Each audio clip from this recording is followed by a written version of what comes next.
JK Yadav Films present JK Yadav Films.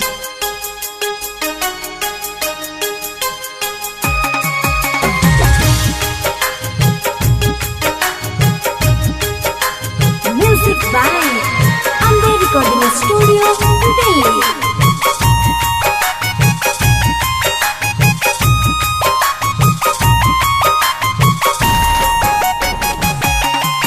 छठी माई तोहर बरतिया भूखल कइले बानी एगो लइका के खातिर कितना तड़पत बानी हो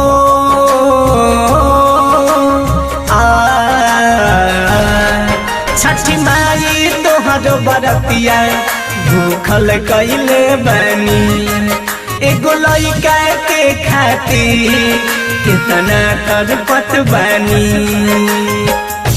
दौरा उठैले बानी हो दौरा उठैले बानी हम अपना माथ पर देबू नहीं लइका माइता मर जाइब घाट पर देबू नहीं लइका माइता मर जाइब घाट पर JK Yadav Films.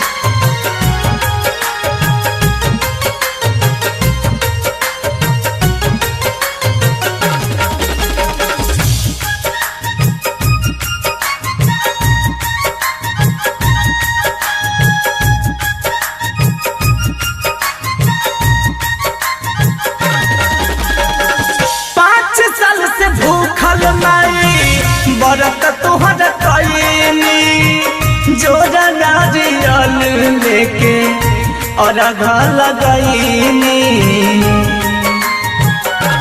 हो 5 साल से भूखल नहीं बरत तोहर कईनी जोरा नारियल लेके और घर लगईनी ध्यान दे दमाई तनी हो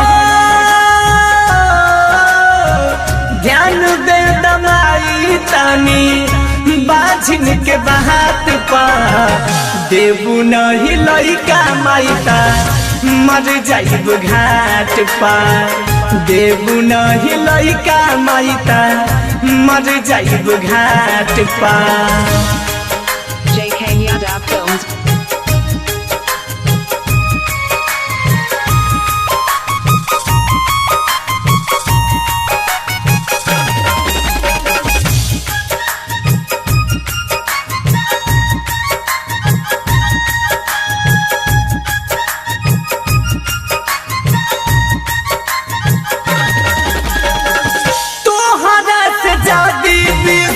उठ जाई तब तोरा घाट पके अरजी लगाई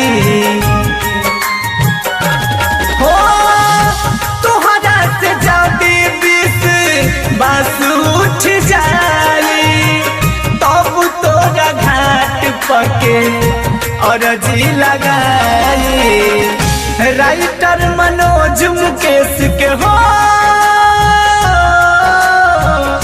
राइटर संजीत रंजे के हाथ रखल माथ पर देबू नहीं लइका माइता मर जाइब घाट पर देबू नहीं लइका माइता मर जाइब घाट पर Ambe Recording Studio, Delhi. JK Yadav Films.